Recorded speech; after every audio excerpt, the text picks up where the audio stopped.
إن الحمد لله نحمده ونستعينه ونستغفره ونعوذ بالله من شرور أنفسنا ومن سيئات أعمالنا من يهده الله فلا مضل له ومن يضلل فلا هادي له وأشهد أن لا إله إلا الله وحده لا شريك له وأشهد أن محمدًا عبده ورسوله أما بعد فإن خير الحديث كتاب الله وخير الهدي هدي محمد صلى الله عليه وسلم وشر الأمور محدثاتها وكل محدثة بدعة وكل بدعة ضلالة وكل ضلالة في النار. يا أيها الذين آمنوا اتقوا الله حق تقاته ولا تموتن إلا وأنتم مسلمون. يا أيها الناس اتقوا ربكم الذي خلقكم من نفس واحدة وخلق منها زوجها وبث منهما رجالا كثيرا ونساء واتقوا الله الذي تساءلون به والأرحام إن الله كان عليكم رقيبا. يا أيها الذين آمنوا اتقوا الله وقولوا قولا سديدا يصلح لكم أعمالكم ويغفر لكم ذنوبكم ومن يطع الله ورسوله فقد فاز فوزا عظيما. وقال الله تبارك وتعالى في كلامه المجيد: أعوذ بالله من الشيطان الرجيم. إنما المؤمنون الذين إذا ذكر الله وجلت قلوبهم وإذا تليت عليهم آياته زادتهم إيمانا وعلى ربهم يتوكلون.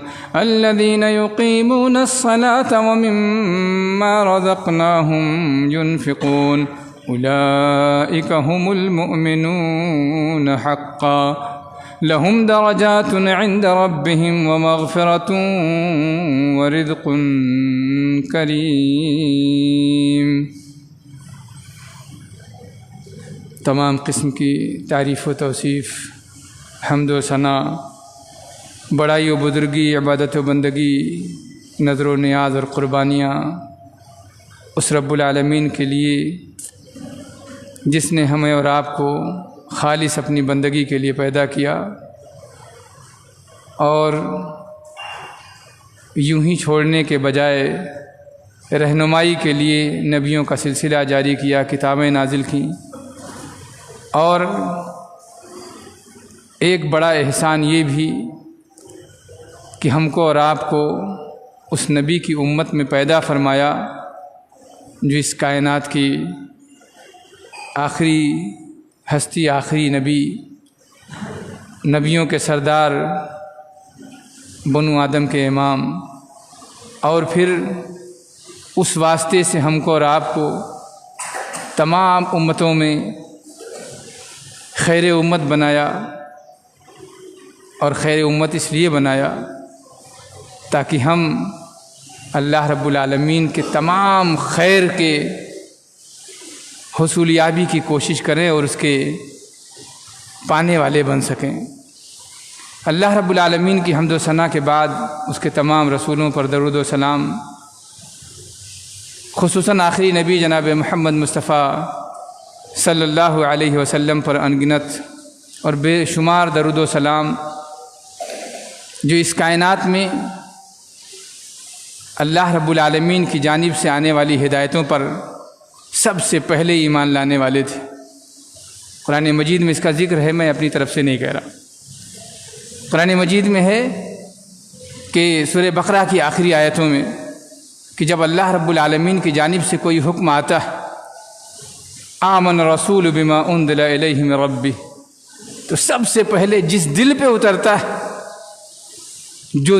جو دل اس کا مرکز ہوتا ہے، یعنی محمد رسول اللہ صلی اللہ علیہ وسلم، وہ سب سے پہلے ایمان والے ہوتے ہیں. آمن الرسول بما انزل الیہ من ربہ، رب کی جانب سے جو کچھ نازل کیا گیا رسول پہلے ایمان لاتا ہے، پھر اس کے بعد کائنات تک پہنچاتا ہے اپنی بات، اور یہ درست بھی ہے، یہ ذریعہ نہ ہو، یہ ترکیب اور یہ طریقہ نہ ہو تو غلط ہو جائے گا۔ بھائی ہم ممبر پہ کھڑے ہیں اور آپ کو وہ باتیں بتائیں جسے خود ہی یقین نہیں ہے تو شاید کہہ پانا بھی مشکل ہوگا۔ یہ اور بات ہے کہ موجودہ دور ایک عجیب دور ہے کہ کہہ بھی لیا جاتا ہے، لیکن کہہ پانا اس بات کا جس پر خود کو یقین نہ ہو، یقین سے نہیں کہا جا سکتا۔ اس لیے رسول پہلا مومن اور پہلا اللہ رب العالمین کا تابعدار و اطاعت گزار ہوتا ہے۔ مومن کیسا ہونا چاہیے؟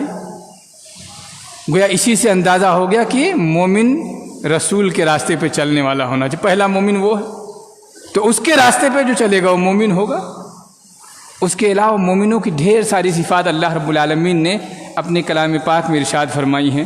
آج ہم دیکھتے ہیں کہ وہ علامتیں، وہ نشانیاں، وہ صفات کیا ہیں جو ہمیں اپنے اندر پیدا کرنی چاہیے، اور خود اپنے آپ سے سوال کرتے ہیں، اپنے آپ سے سوال کرتے ہیں کہ کیا ایمان کی وہ صفات جن صفات کی بنیاد پر اللہ رب العالمین کے رجسٹر میں کسی شخص کا نام مومن لکھا جاتا ہے۔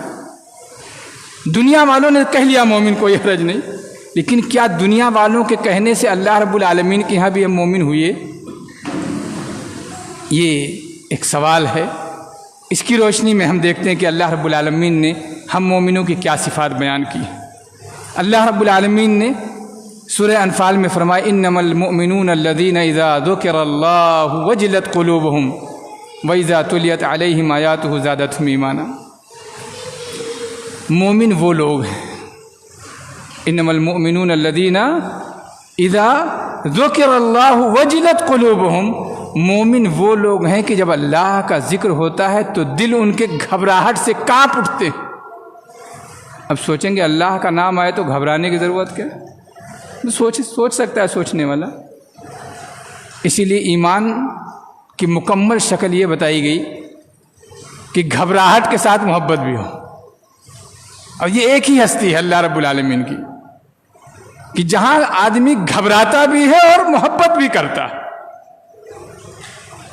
تو اللہ کا جب ذکر آئے تو محبت کے ساتھ گھبراہٹ، اللہ کی رضا ملنے کی محبت۔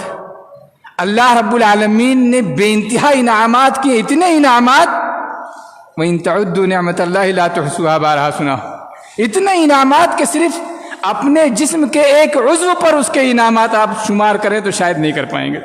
ایک عضو پر، پورا جسم کی بات بھی نہیں کر رہا ہوں، ایک عضو پر، صرف ایک عضو پر۔ چند دنوں پہلے ایک واقعہ گردش میں تھا کہ ایک بہت ہی امیر ترین شخص اپنی کسی بیماری کے سبب، دل کی کسی بیماری کے سبب اسپتال داخل ہوا، علاج ہوا، درست ہوا۔ جب نکلنے لگا، وقت آیا تو بھائی بل پیش کیا گیا اسپتال کی جانب سے، کئی لاکھوں کا بل تھا۔ ہارٹ اسپیشلسٹ کے یہاں چلے جائے، پتہ چل جائے کتنا بل بناتے ہیں۔ جتنی تیز آپ کی دھڑکن پہلے نہیں تھی اس سے زیادہ دھڑکن ہو جاتی بل دیکھ کر کے، خود بخود بل پیش کیا گیا۔ یہ انتہائی امیر ترین آدمی اس بل کو دیکھ کے رونے لگا، تو پورے ہسپتال کے عملے نے سمجھا کہ شاید بل زیادہ ہے اس لیے پریشان ہے بیچارہ۔ تو کہا آپ گھبرائیے نہیں، رونا بند کیجئے، ہم بل کم کر دیتے ہیں۔ تو کہا ڈاکٹر اس کا دگنا کر دیے تب بھی میرے لیے کوئی فرق نہیں پڑتا، اللہ نے دے رکھا ہے، کوئی مسئلہ نہیں ہے۔ رونے کی وجہ صرف اتنی ہے کہ میں سوچ رہا ہوں کہ اس رب نے جس نے یہ دل دیا ہے اور جس نے یہ دل مفت میں دیا ہے، آج تک ایک پیسہ نہیں مانگا، اس نے کوئی بل نہیں دیا۔ آپ نے ایک ہفتے کا 5 لاکھ 10 لاکھ ڈالر بل بنا دیا، ایک ڈالر بھی نہیں دیا میں نے، اس کا کتنا احسان مجھے ماننا چاہیے۔ اس لیے اس لیے رہا ہوں کہ میں نے اس کا احسان نہیں مانا ابھی تک، جتنا احسان ماننا چاہیے نہیں مانا۔ کتنا انعام ہے، صرف ایک دل کی بات کی میں نے۔ آنکھیں لے لیجئے، موبائل میں بھی آنکھیں ہیں نا، کیمرہ چالو کرتے ہیں تو آنکھوں سے کچھ کیپچر کرتا ہے۔ چارجنگ ختم ہو جائے تو کیپچر ہوگا۔ کتنی مرتبہ آنکھیں چارج کی ہیں آپ نے؟ کتنی مرتبہ چارج کی؟ بغیر چارج کے مسلسل چل رہا ہے، کوئی چارجیبل جو ہے بل نہیں ہے وہاں، بغیر چارج کے چل رہا ہے، یہاں تک کہ اندھیرے میں بھی چلتا ہے، اجالے میں بھی چلتا ہے، سوتے ہوئے اچانک جاگ جائیں تو بھی چلتا رہتا ہے۔ سبحان اللہ و بحمدہ سبحان اللہ العظیم۔ یہ احسان ہے رب العالمین کا۔ اور ایک مومن سے اس نے کچھ چیزیں چاہی ہیں، اور ایسی چیزیں نہیں چاہی ہیں جو ایک انسان نہیں کر سکتا ہے۔ وہ چیزیں چاہی ہیں جو انسان کو انسان بنا دیتا ہے اور بہتر بنا دیتا ہے، یعنی جتنے بہتر ہیں اس سے بہتر ہو جائیں گے آپ، اپنے لیے بھی، سماج کے لیے بھی، اور پوری کائنات کے لیے بھی۔ تو یہ رب العالمین نے جو چاہا ہے وہ ہمارے لیے چاہا ہے، اس کا کوئی اس پر اثر ہونے والا نہیں، کریں گے تب بھی اس پر اثر ہونے والا نہیں، نہیں کریں گے تب بھی کوئی فرق پڑنے والا اسے نہیں۔ اللہ نے فرمایا کہ مومن وہ ہیں کہ جب اللہ کا ذکر آتا ہے تو گھبرا اٹھتے ہیں۔ میں نے گھبراہٹ کی ایک مثال پیش کر دی۔ کچھ مانگا نہیں، مانگ بیٹھے تو کیا کریں گے؟ کچھ مانگا نہیں، سب کچھ دیا، مانگا کچھ نہیں ہے۔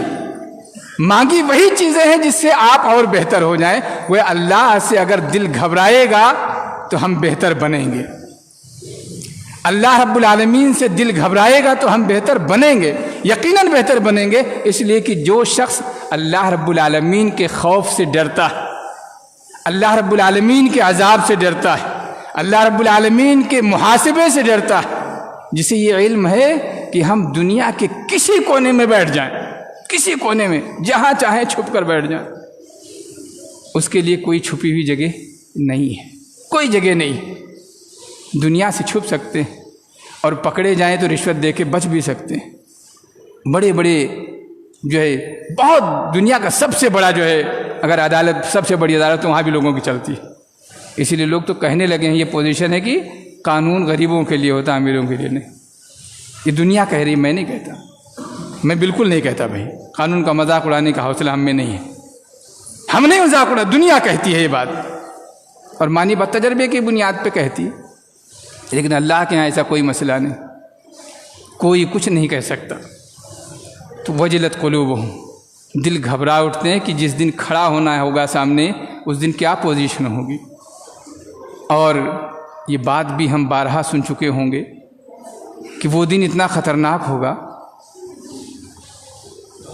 کہ عام انسان تو عام، نبی، انبیاء اور رسل اس دن گھبراہٹ کا شکار ہوں، کسی کی ہمت نہیں ہوگی، پوری کائنات مل کے جائے گی، آدم علیہ السلام ہم سب آپ کی اولاد ہے، اللہ سے کچھ کہو گا نا، آج نہیں، سارے نبیوں کے پاس جاتے رہیں گے، کوئی حوصلہ نہیں کرے گا، آج نہیں، آج ہمیں ہمت نہیں ہے کہ اپنے رب سے گفتگو کر سکے۔ وجلت قلوبہم، دل گھبراہٹ کا شکار ہے، ہمت نہیں ہے بات کرنے کی۔ ہمت کرے گا تو وہ شخص جس کے ہم امتی ہیں۔ اس لیے آئیے ہم بھی ہمت جٹائیں کہ ہم امتی بن جائیں، ہمت جٹائیں کہ ہم امتی بن جائیں، دعوے والے نہیں، دلیل والے امتی بن جائیں، حقیقی امتی بن جائیں کہ جب اللہ کا ذکر آئے تو ڈر جائیں۔ نبی بھی جائیں گے تو گھبراہٹ سے ہی جائیں گے، ایسا نہیں مسئلہ ہے کہ بغیر گھبراہٹ کے پہنچیں گے، ٹھیک ہے میں جاؤں گا، ہمت کریں گے، حوصلہ کریں گے، جائیں گے تو پہلا کام کیا کریں گے؟ سجدے میں گر جائیں گے۔ آئیے سجدہ کرنے کی ہمت جٹائیں، ہم لوگ سجدہ کرنے کی ہمت جٹائیں۔ سجدہ کرنے کی ہمت اگر آ گئی تو بقیہ مسئلہ حل، سجدہ کرنے کی ہمت اگر آ گئی تو سارے مسائل حل انشاءاللہ۔ اس لیے کہ مسئلے وہیں سے حل ہوتے ہیں، یہاں کچھ نہیں ہے، اس زمین پر کچھ نہیں ہے ہمارے اور آپ کے لیے، مسئلے وہاں سے حل ہوتے ہیں۔ اور یہ میں اپنی طرف سے نہیں کہہ رہا، قرآن مجید میں وَفِي السَّمَاءِ رِزْقُكُمْ وَمَا تُوعَدُونَ، جتنی چیزوں کا وعدہ ہے سب وہاں ہے۔ صحت کا وعدہ وہاں، اس زمین پہ قوت کا وعدہ وہاں، اس زمین پہ آپ کے بلندی کا وعدہ وہاں۔ اس لیے کہ کمی بیشی سے اللہ رب العالمین کے اصولوں پر فرق نہیں پڑتا کہ وہ بہت زیادہ ہیں اس لیے جیت رہے، وہ بہت کم ہیں اس لیے ہار رہے ہیں، ایسا کوئی فرق نہیں پڑتا اللہ رب العالمین کے اصولوں پر۔ ابھی میں نے ذکر کیا کہ اس کائنات میں پہلا مومن نبی، نبی پر جب اللہ رب العالمین کی جانب سے نبوت نازل ہوئی تو کتنے اس کے ماننے والے؟ مکہ میں کتنے تھے؟ اکیلے نا، شروعات اپنی ذات سے ہوئی نا، مکہ ایک طرف اکیلے، ایک طرف محمد رسول اللہ، پھر ایک بڑھا، بیوی آئی ہاتھ، مومن ہو گئی، پھر ایک دوست ملا، کون؟ ابو بکر صدیق رضی اللہ تعالیٰ عنہ۔ کبھی ان کی سیرت ضرور پڑھیے، سنیے، لازماً سنیے، لازماً سنیے ابو بکر صدیق کی سیرت کبھی سنیے، اس لیے کہ ان کی سیرت بھی ہمارے ایمان میں اضافے کا سبب ہوگا۔ آپ جانتے ہوں گے اور سنا ہوگا کہ ابو بکر صدیق ایمان لانے کے بعد کتنے لوگوں کو مومن بنایا انہوں نے؟ عشرہ مبشرہ کی اکثریت انہی کی دین ہے، اکثریت انہوں نے ہی کہہ کر کے جو ہے دنیا کو سمجھا کر کے، اس لیے کہ جب کسی شخص نے اعلان کر دیا میں نبی ہوں، اس زمانے میں آپ بھی دیکھ رہے ہوں گے مولوی صاحب وہ آدمیوں کو مولوی نہیں جانا نہیں قریب، ابتدا ہی سے ہو جاتی ہے، اس لیے آپ میں سے کوئی ابو بکر بننا پڑے گا جن کو دنیا سے واسطہ ہے، قریب رہتے ہیں، دوستانہ ہے، آپ سے چڑھتا نہیں ہے بندہ، قریب رہیے۔ اور ابو بکر صدیق رضی اللہ تعالیٰ عنہ کی طرح چھپکے سے عثمان غنی کو بھی لے آئیے، عبد الرحمن ابن عوف کو بھی لے آئیے، اوروں کو بھی لے آئیے۔ یہاں آنے کے بعد انشاءاللہ جب قرآن اور حدیث ملے گا تو اثر ہوگا۔ یہ وہ کلام ہے کہ جس کا اثر خود بخود ہوتا ہے، کوئی یہ کہے کہ نہیں ہوتا تو اس کا دل خراب ہے، کوئی بھی ہو کیسا بھی ہو اثر ہوتا ہے، بس یہاں تک پہنچے، وہ اللہ کے کلام تک پہنچے، بات یہیں ختم نہ، وجلت قلوبہم، دل گھبرا جاتے ہیں، وَإِذَا تُلِيَتْ عَلَيْهِمْ آيَاتُهُ زَادَتْهُمْ ایمانا، اور جب اللہ رب العالمین کی آیتیں تلاوت کی جاتی ہیں ایمان میں اضافہ ہوتا ہے۔ ایمان کسے کہتے ہیں؟ دل سے یقین، زبان سے اقرار اور اعمال و جوارح سے اس پر عمل۔ تو یہ بڑھے گا کیسے؟ دل میں یقین زیادہ ہوگا، زبان سے ان الفاظ کی تکرار زیادہ ہوگی، بار بار ہم کلمہ پڑھیں گے، اور اعمال میں بھی اس کی بڑھوتری ہوگی، تب جو ہے ایمان میں اضافہ ہوگا۔ اب یہ سوچے کہ نہیں کلمہ پڑھتے جا رہے ہیں لیکن کلمے کے جو اثرات ہیں وہ ظاہر نہیں ہو رہے، عمل نہیں ہو رہا، ایمان نہیں بڑھا، ایمان نہیں بڑھا۔ تو وَإِذَا تُلِيَتْ عَلَيْهِمْ آيَاتُهُ معنی یہ ہوا گویا کہ جب ہم نے اللہ رب العالمین کی آیتیں سنی، ہمارے سامنے تلاوت کی گئیں، تو وہ باتیں ہمارے دل پر پتھر کی لکیر کی مانند لکھ جائیں، اللہ کا کلام۔ اور جب دل میں کسی بات کا اثر ہو جاتا ہے، دل کسی بات کا یقین کر لیتا ہے، تو عمل اس پر ضرور ہوتا ہے۔ بطور مثال اگر کسی کو شوگر ہے ہائی لیول اور مٹھائی پیش کر دی جائے تو منہ گھما لے گا، نہیں بھیا دیکھوں گا بھی نہیں، کہیں دیکھنے سے بھی نہ بڑھ جائے، یہ فکر کا اثر، نہیں کھاتا ہے، بچتا ہے، دور رہتا ہے، کیوں؟ اسے یقین ہے کہ اگر کھا لیا تو ایک انجیکشن بڑھ جائے گا، خطرہ بڑھ جائے گا۔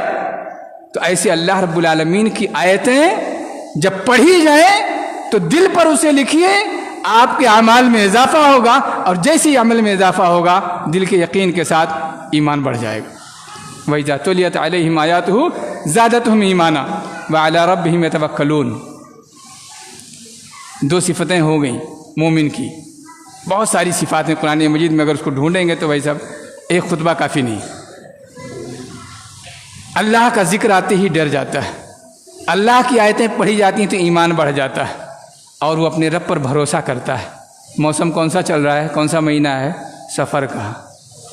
سفر کے مہینے میں آپ سنتے ہوں گے بہت سارے لوگوں کے جو ہے تقریریں بھی ہوتی ہیں کہ سفر کے مہینے کو بہت سارے لوگ بدشگون مانتے ہیں، مہینہ منحوس ہے، شوال کا مہینہ منحوس ہے، فلاں آدمی منحوس ہے، اس کو دیکھیں گے تو کام نہیں ہوگا۔